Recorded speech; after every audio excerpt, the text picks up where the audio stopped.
Good afternoon, everybody. It's David Perlmutter from Quantum Listing, and thank you for joining us today for our webinar, The Effect of Climate Change on Real Estate with David Callaway. Let me tell you a little bit about David. He is founder and editor-in-chief of Callaway Climate Insights, a San Francisco-based newsletter business dedicated to climate finance and solutions. CCI's audience is made up of ESG investors, venture capitalists, media executives, and sustainability executives around the world, and primarily in Europe and the US. Before launching CCI in 2020, Callaway was the CEO of The Street Inc. businesses, which included TheStreet.com, as well as a selection of international data businesses. The group was sold in 2019.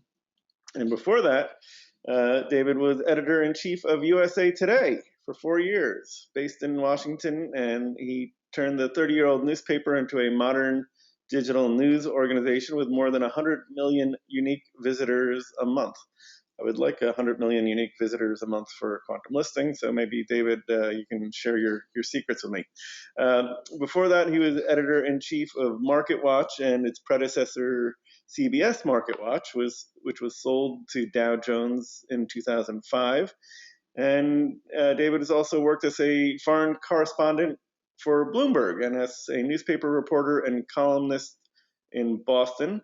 He's a former president of the World Editors Forum based in Paris and is a current board member of the International Center for Journalists in Washington. He now lives in Marin County with his wife. So thank you so much, David, for sharing your time and expertise with us today. I'm really looking forward to hearing what you have to say about climate change. Hoping for a glimmer of hope there, because most of what you hear on the news is kind of bleak. However, there's, technology is a wonderful thing in many ways, and I know that a lot of smart people are out there working on solutions. So take it away, David.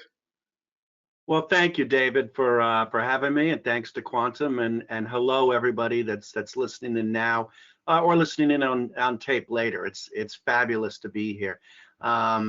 Climate change is a story of many things. It's a story of changing weather patterns, but it's also a story of new technologies and new opportunities, new solutions.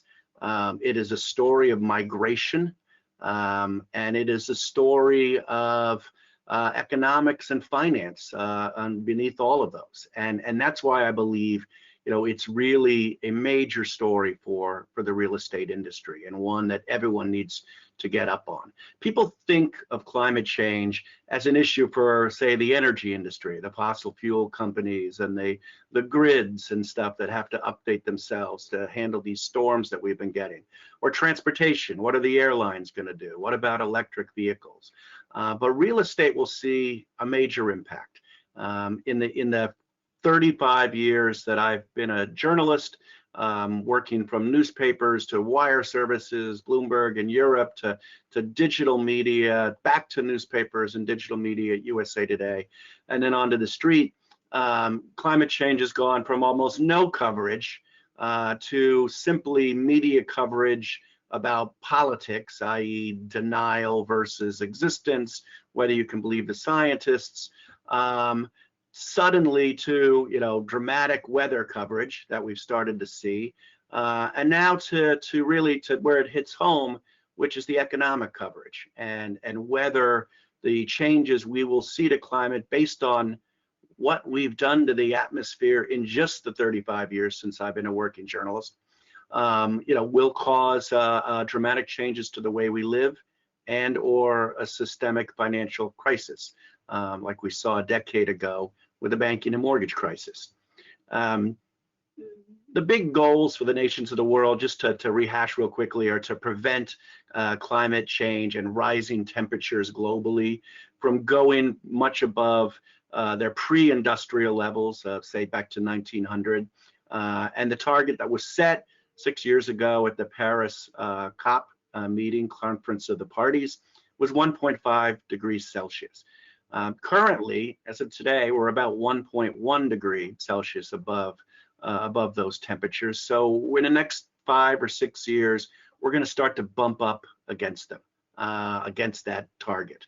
The United Nations estimates that we will be in 30 years at 2.7% above. At 2.7% above, that leads to many dramatic changes. For instance, as far as real estate's concerned, more than 80 million Americans will be forced to move in the next 50 or 60 years. Where are they going to move?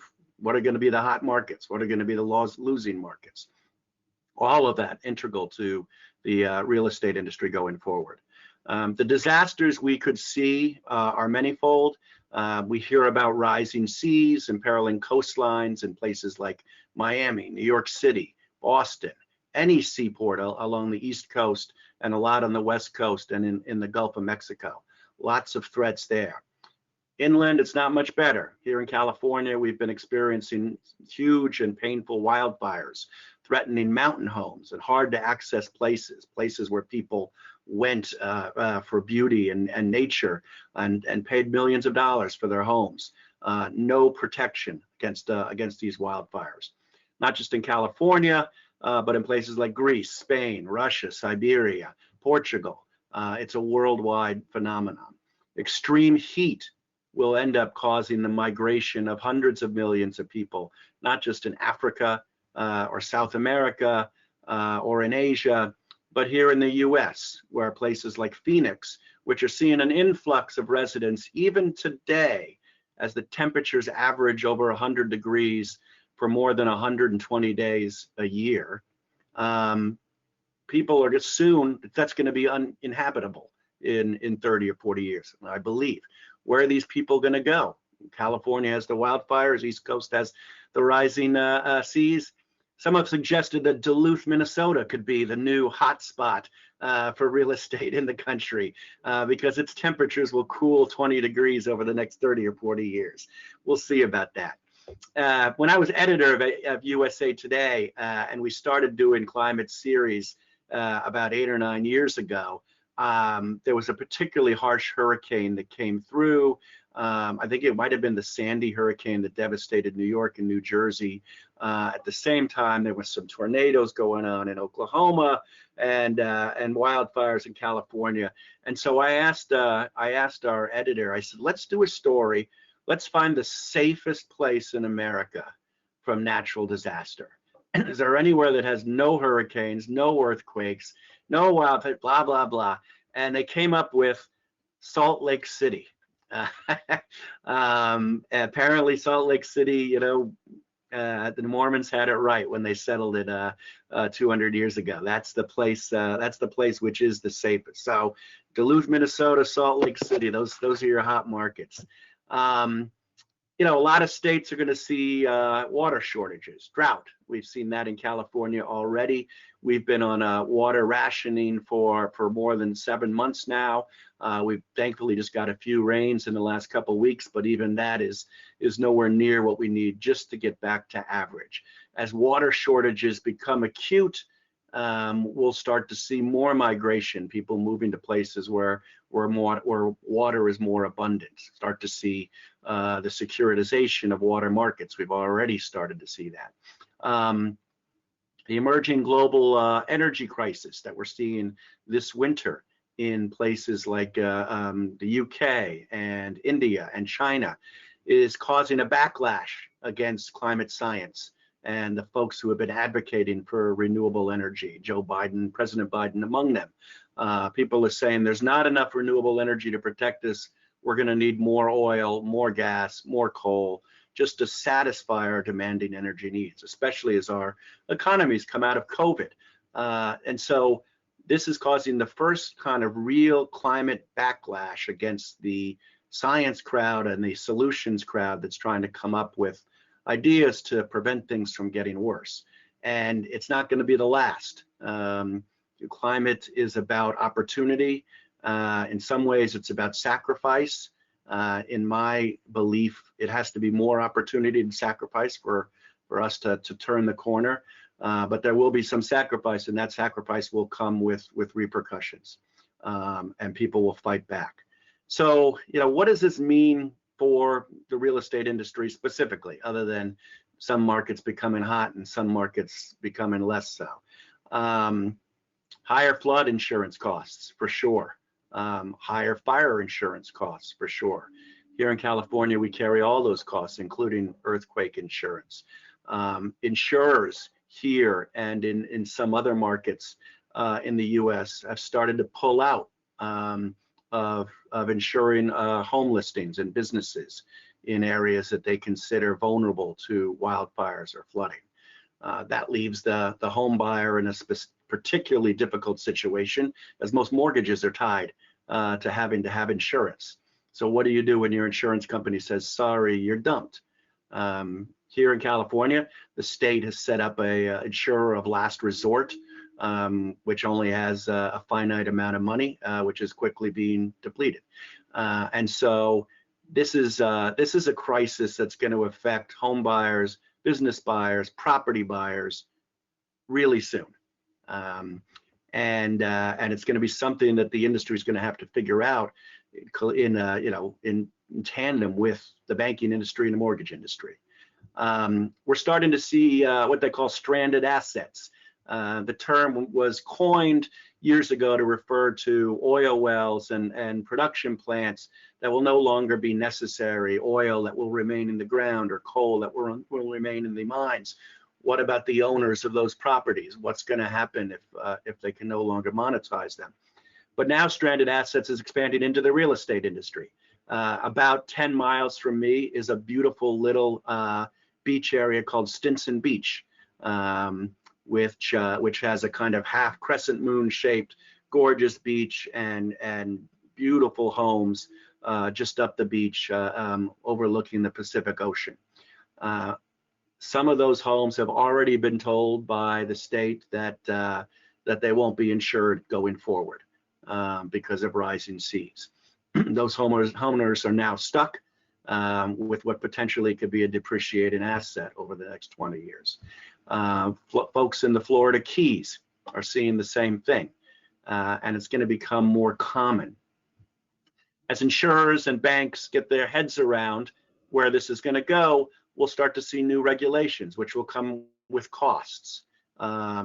New forms of infrastructure remodeling, from solar panels to dams in municipalities, and we'll start to see the costs and what that will mean to the average home buyer or average property buyer, commercial property buyer.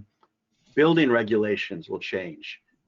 Building emissions are responsible for some 40% of global emissions, just the way we run the energy in our buildings.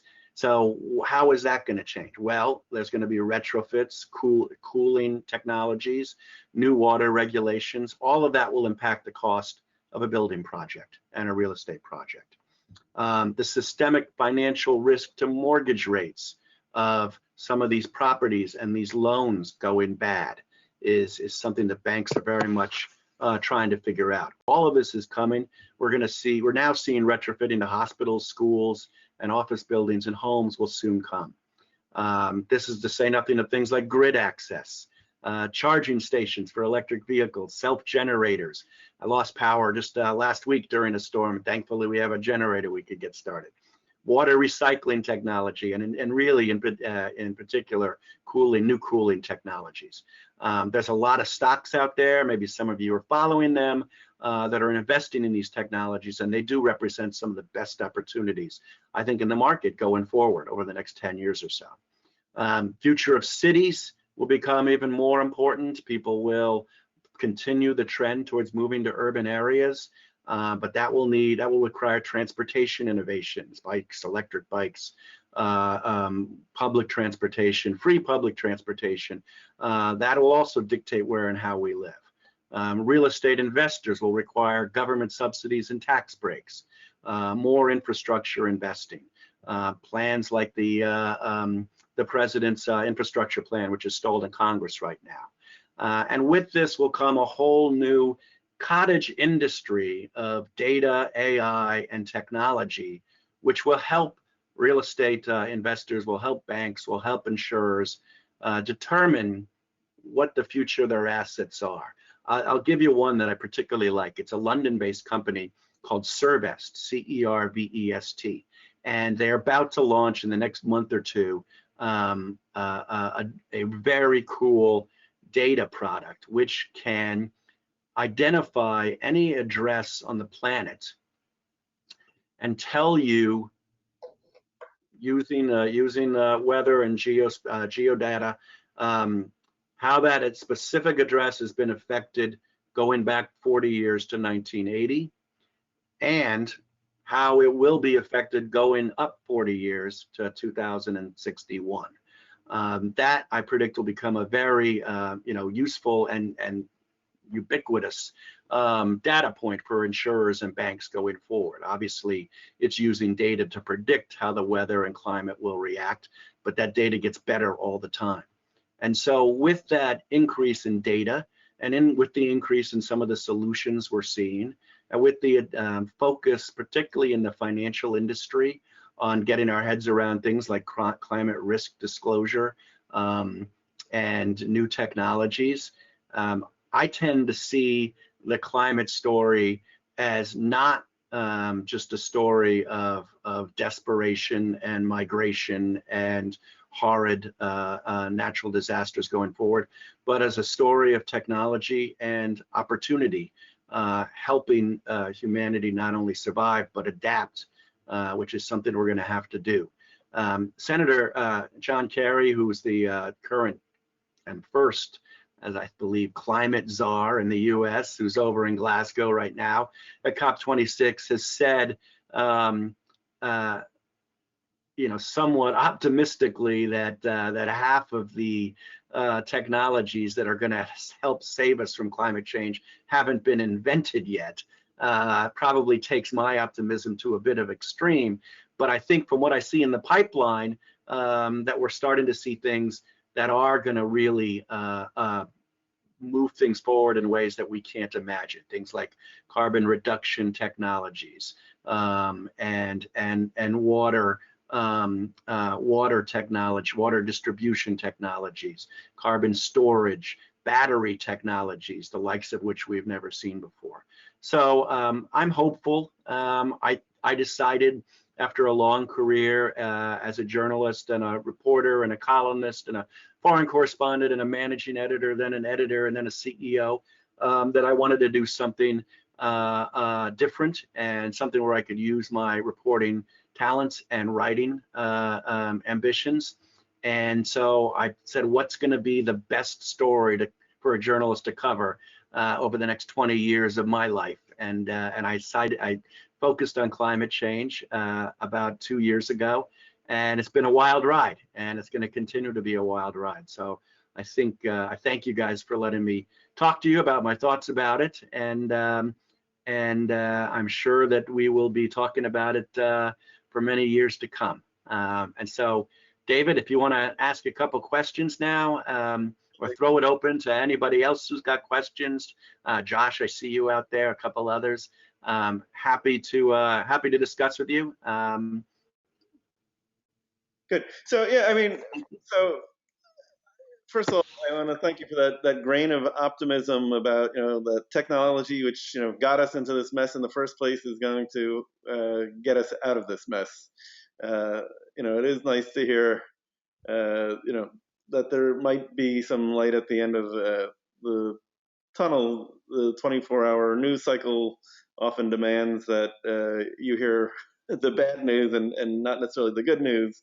Are there any particular technologies that you've covered or read about that you see as having particular promise to help reverse climate change, or is it really just diminishing it and letting nature take care of the rest? Well, really, I think we've seen most of the damage to the Earth's environment has been done in the last 100 years. And that was through the technology of industrialization and particularly fossil fuels and oil-based energy economy and coal-based energy economy. So if we can create the problem in less than 100 years, we can create the solution, I think. And where we're starting to see the solution develop is in some of the areas that I mentioned. Let's just take, wind energy and solar energy in particular. Wind energy used to be giant wind farms that take up lots of land. They're eyesores. They ruin real estate, property developers' hopes. Now we're finding ways that they can be put offshore. And while there's cons to that too, it certainly helps with the problem. We're also finding ways that they don't have to be giant 100-meter wind turbines, that we can create thousands of smaller wind turbines and put them into a nice wall design somewhere in a garden that will help with the energy. Solar energy panels, we've all seen those. The key thing about those, geothermal energy, even nuclear energy to some extent, the key thing about those is that the cost of those has come down so dramatically in the last decade that at some point it's going to intersect with the cost of fossil fuels in a way that will force by market the movement towards renewable energy and away from fossil fuels. Even the big fossil fuel companies, your Exxons and your Shells, Chevrons, recognize that at some point, so-called peak oil, it used to be called, but even before we might get to peak oil, you're going to see the cost of renewable energy come so far down that it's just going to be economically required for companies and states and countries to move into that type of energy. But those are existing renewable energies. What are kind of the cool new things that people are doing? There's a company outside of Los Angeles that is capturing carbon from the sea, and it is actually turning it into products that look like leather purses, leather suitcases, cutlery, forks, knives, spoons, and they're actually taking this carbon and doing something other than burying it, right? So I think you're going to start to see kind of interesting new uses for carbon that will accelerate the opportunity for those who want to help suck it out of the air and sea. The cost of sucking carbon out of the air right now is prohibitive. It is, if I'm a big polluter in Europe, say, and I can buy carbon offsets on the market in Europe for 70 pounds or 60 euros a ton of carbon. There are a couple really interesting carbon reduction companies in Europe, one of them called Climeworks in Germany and Switzerland, that is actually sucking carbon from the air. It costs $600 a ton. So $600 a ton, if I'm a big polluter, I could pay that, or I could pay 70 euros, $75, $80 a ton to just offset it. So right now, carbon reduction doesn't work. Soon, that cost is going to come down, and it'll get to the point where it intersects, and that's where we'll start to see dramatic improvements. Battery technology. There's a lot of great battery companies on the market right now. A lot of them are about to hit the market.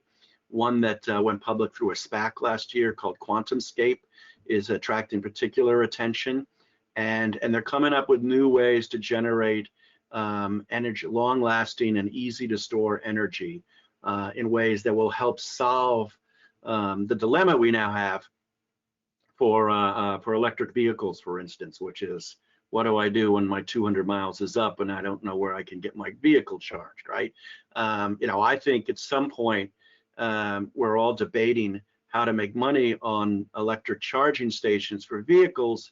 It's a real estate story as well, because where do you put them?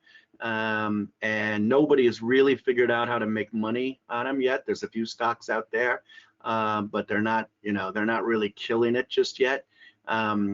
We could, before we get to the point where we solve that, we could have wireless charging, in a really scaled up way that works. And so, battery technology, carbon, wind, solar, geothermal technologies, hydropower technologies. There's all sorts of interesting things. And then on the flip side, There's financial innovation. There's use of data and AI to predict things like Servest is doing, to look at investor portfolios and real estate portfolios, and immediately be able to determine what a carbon footprint of what they are, what's causing that footprint, and what could be reduced to improvement. So technology, financial innovation, I think is the movement we've seen in just the last 5 years has been remarkable, which is what gives me some hope that we, 10 years from now, our discussion might be a little different. Now, the National Association of Realtors motto is "Below all is the land," and I think they need to add a corollary to that, and above all is the climate. Absolutely. And and land use is a huge issue as well, right? There's there's not enough land in America, much less anywhere else, to support the type of organic farming that people say we would need to replace forever the meat industry. And so how agricultural innovations and food growing, artificial food growing innovations, and how land is used could change dramatically in the coming years, and that creates problems as well as opportunities on the flip side. Let me just say to the people who are participating in real time, if you want to unmute yourself and ask questions, or if you prefer to type them in the chat, and I would be happy to relay those questions to David as well. But we would love to get, to hear from you and get your concerns and suggestions, or tell us about some inspiring technology you've heard. Josh? Yeah, I mean, can you hear me? Yes, I can. Hi, Josh. Yes. Yeah, hi, David. Actually, it's funny that Guillermo, I see, is on the line here too, and I actually work with him in a portfolio of buildings in New York City, and I'm always, thinking about particularly what can be done. We're already,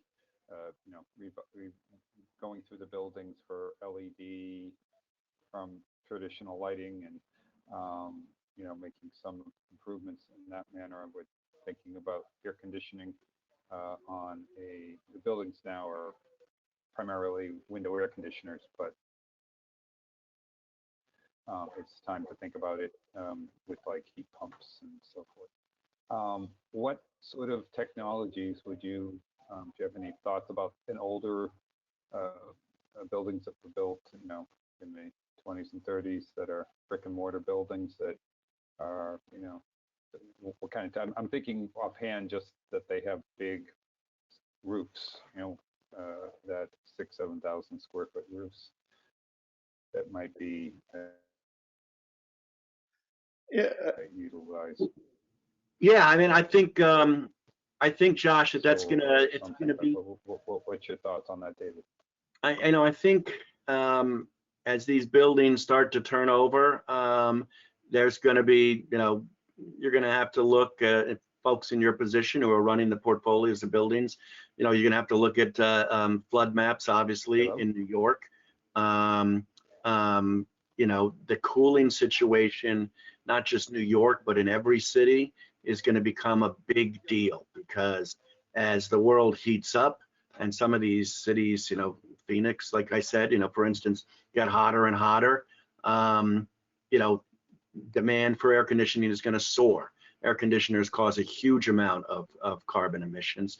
And so the air conditioning technologies that are being put on, there's HVACs and technologies. There's a company called Train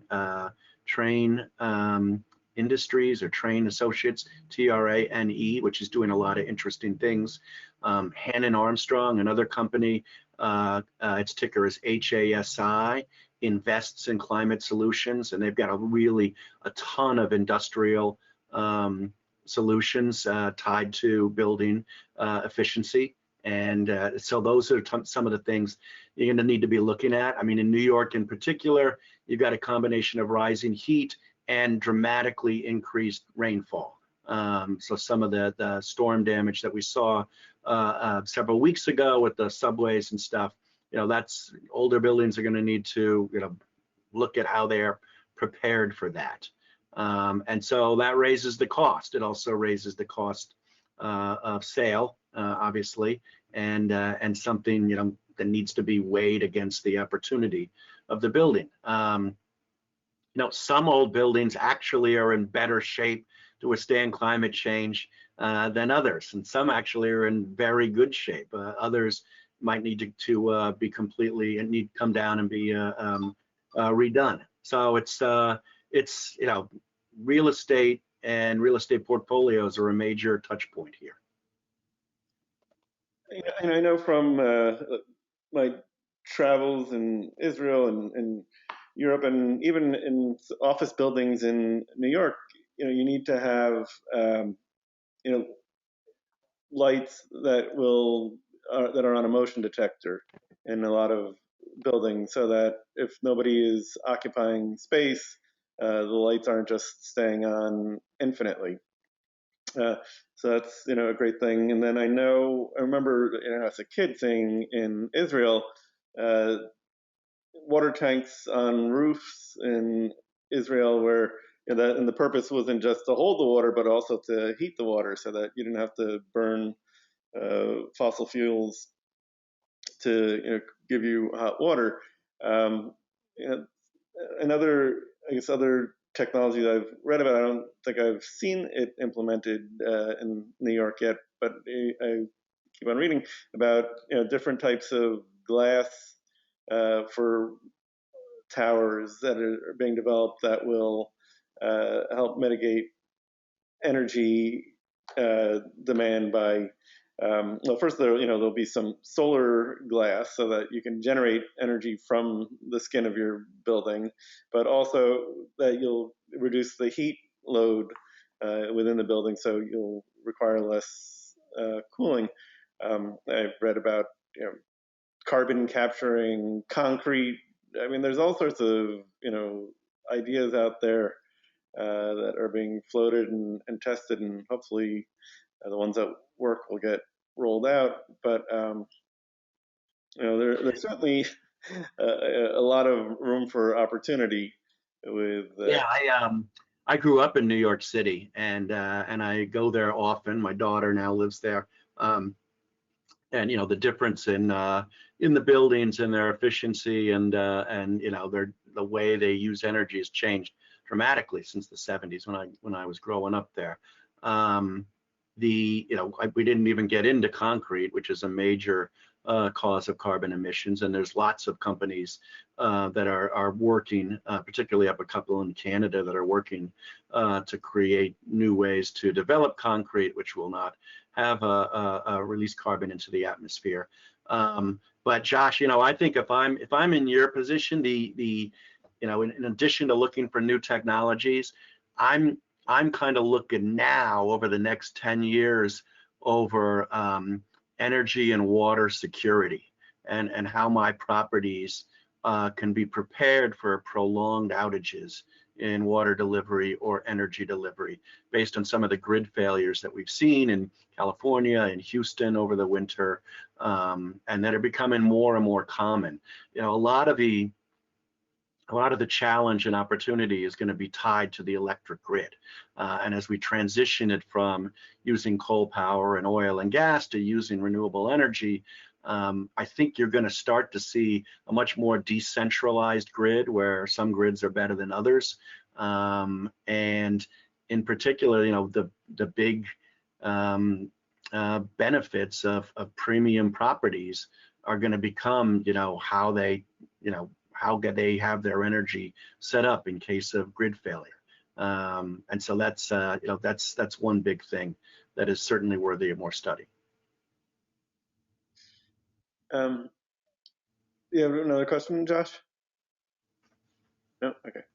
What about geothermal energy? I went to Iceland with my family about 7 or 8 years ago, and I think if not all, certainly most of the heat and electricity there is generated geothermally.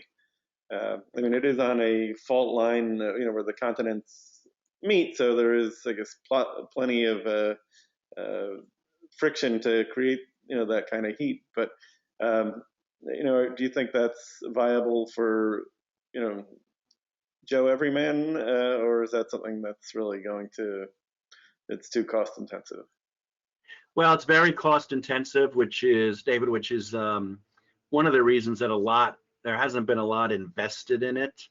But it's there and it's a natural resource. And if it can be pulled from the ground, in ways that, that are more cost efficient, I think it's a very viable technology and resource. And we're starting to see a lot more people looking at it, as well as looking at ways to improve kind of hydro energy, ways that you can do it on days that they're not big waves, for instance, and just take advantage of the currents themselves.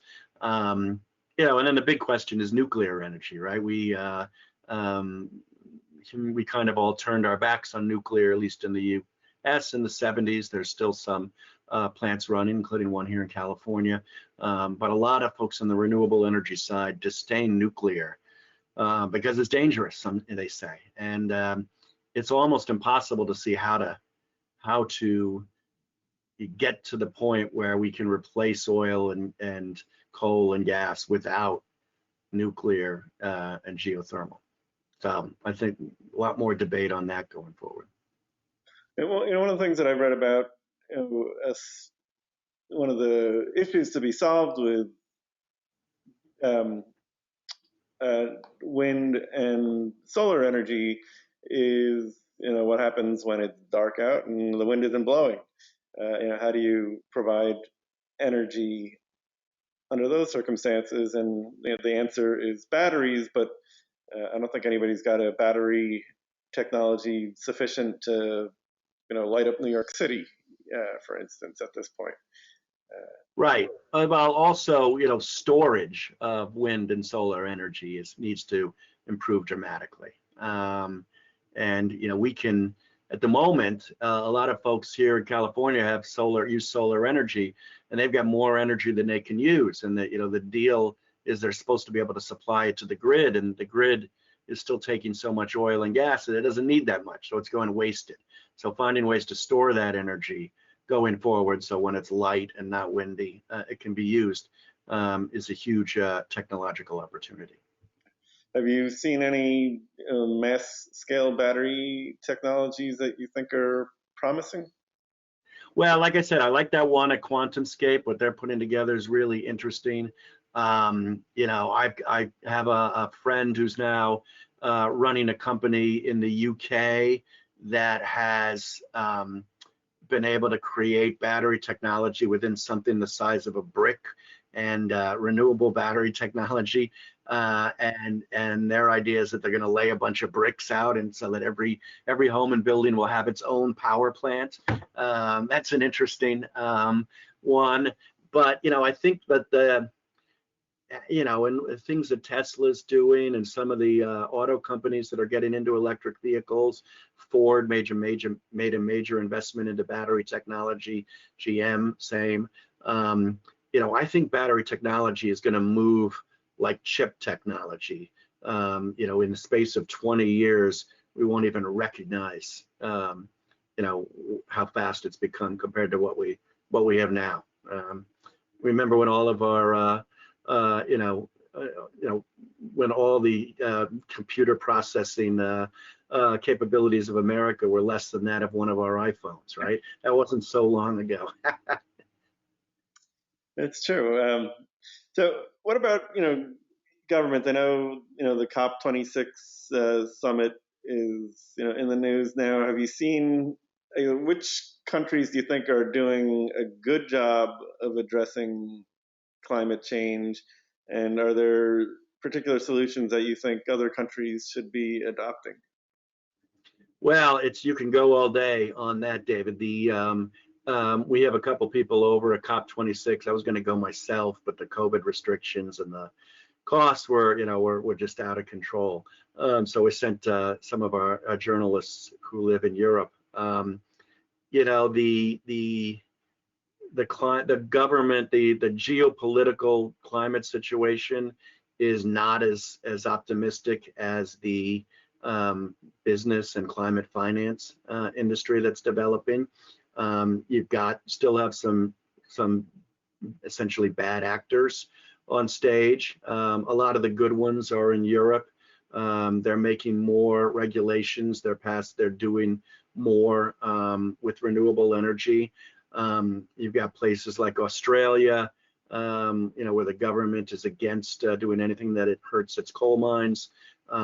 China is actually building coal mines, didn't even show up to Glasgow. President Biden chastised them yesterday in his press conference. Russia is making money supplying gas to Europe, and depending whether you believe the conspiracy theories, is withholding that gas and helping cause the energy crisis there this winter. So you got a lot of bad actors, and then you've got a lot of good actors trying to put things together. And you know, in the middle of it is the U.S., which is the second largest polluter on the planet. You know, and is trying, at least saying the right things, but is having a devil of a time getting anything passed through Congress. So it's you know, the geopolitically, I don't subscribe to the notion that governments are going to save us here, which is why I'm a big fan of markets and technologies. Governments are moving generally in the right direction, but you know, there's a long way to go, and the transition to fossil fuels the transition to renewable from fossil fuels is going to be painful and cause a lot of crises going forward. You can't just stop using oil and stop using gas, especially if you want to keep your place, you know, heated over the winter, or keep your building heated. So it's going to be messy and painful. Governments are going to be in the middle of it, which is why it's so important that the technologies and markets kind of begin to show some, you know, expansion themselves. I remember during the Carter presidency when you know, we had the oil crisis, and you know, Jimmy Carter was telling everybody to you know, turn the thermostats down and put on a sweater. You know, and you know, it's kind of folksy and but effective in terms of if staying warm is your goal. You know, should we all just be doing, you know, being a little hotter during the summer and a little cooler during the winter, or? Well, I mean, it may come to that, but I don't think it's going to move the needle very much. We really, you know, like I said, you know, this climate problem has been caused by humanity and in particular industrialization in the last 100 years, with most of it in the last 30 years. And so getting the top 100 or so companies, many of which we don't recognize because they're in places like China and stuff, you know, getting those companies to transition is going to be key to creating the grounds for us to adapt to the crisis. It's not going to be whether we all go vegetarian or we all keep our heat down, although that certainly helps and it makes everybody feel like they're helping. It's a bigger emergency than that. You know, it's a funny thing. One of the people that we interviewed on Callaway Climate Insights last year, just before he died, was George Schultz, the former Secretary of State, and among other things. And he was 100 years old. It was near his birthday when we interviewed him, and only a month or so before he passed away. And he was talking about the first time he tried to describe to President Reagan why America should institute a carbon price, where we would charge the oil and gas companies and the polluters for the carbon they emitted, and then dividend that out to people, you know, who were seeing rising costs. And he said, yeah, President Reagan looked like him, like he was crazy. And so there were people talking about those things 30 or 40 years ago. But now everybody's talking about them, and it's going to be fascinating to see where we go in the next 5 or 10 years, not just with some of the dangers and stuff, obviously, but in some of the solutions. And some of the, well, I guess, what about, the Amazon, rainforest destruction? Is that something that, if the world finds a way to get that to stop, is that going to be enough to move the needle a little bit, or it really is not?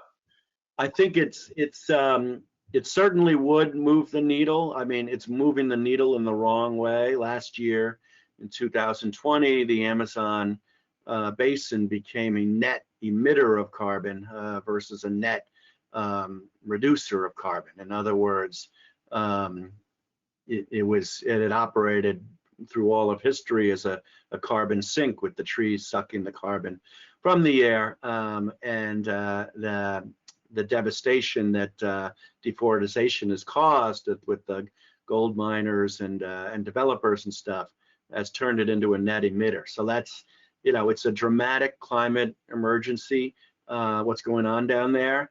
It's a political story because they have a leader who, on the one hand, signs things like he signed this week in Glasgow, promising to halt deforestation, but is showing no signs on the ground of doing so. And how do nations like in Europe and the U.S. pressure Brazil? Debt relief maybe, payments maybe, but that's why it is a government issue as well as anything else. And what governments can do is just try to get it, everybody in line somehow. I know that they've developed bacteria to clean up different types of oil spills and other pollution. Is bacteria or fungi, are they viable potential solutions, or is that just more science fiction? I think in some cases they are. I don't know of any major efforts being put into that in a scalable way, but who knows? 2 years ago, none of us had heard of COVID, and look at the dramatic improvements in the vaccines and stuff like that we've seen. So you never know. But you said one thing there besides bacteria that really I just forgot it. That there is something tied to it. I forget it was whatever it was you said just now. Fungus, fungi. No, not fungus. It was something alongside of that you mentioned.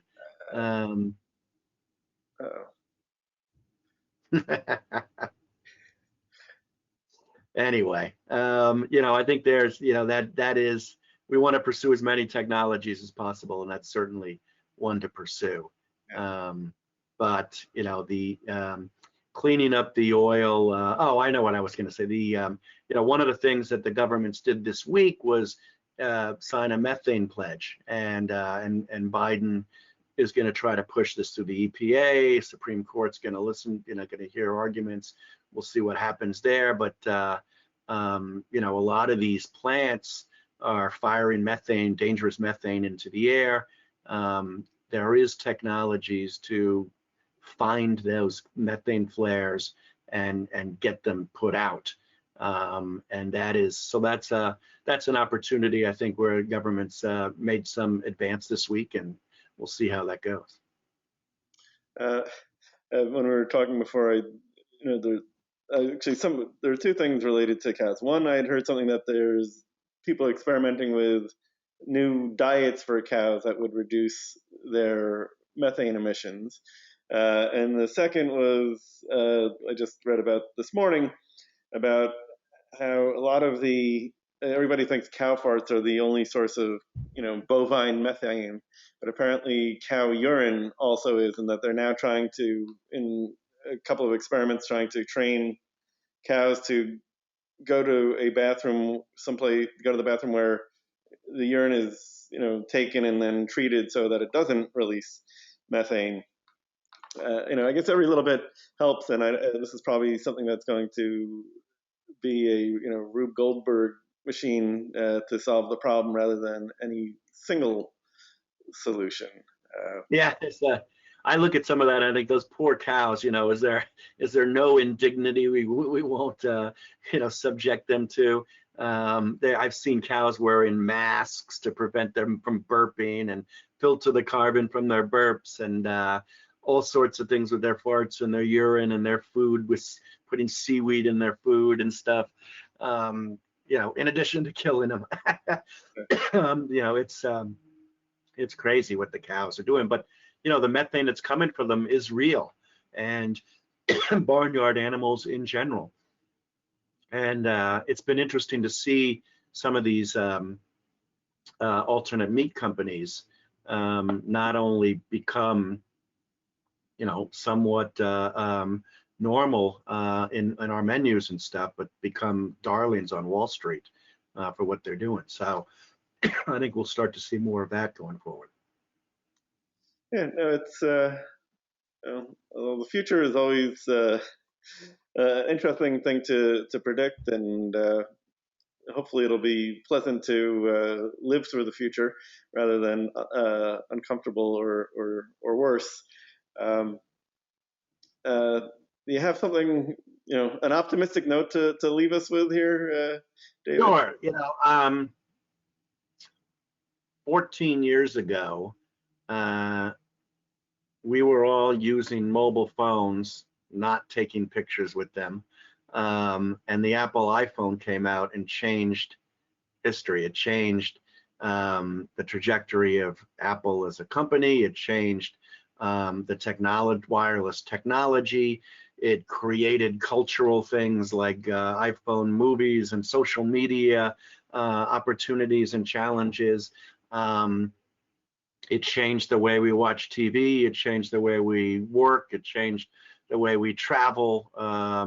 And it was one of those things like the automobile, which changed things. And you look at it, and from the perspective of where you and I sit, 14 years is not a lot of time.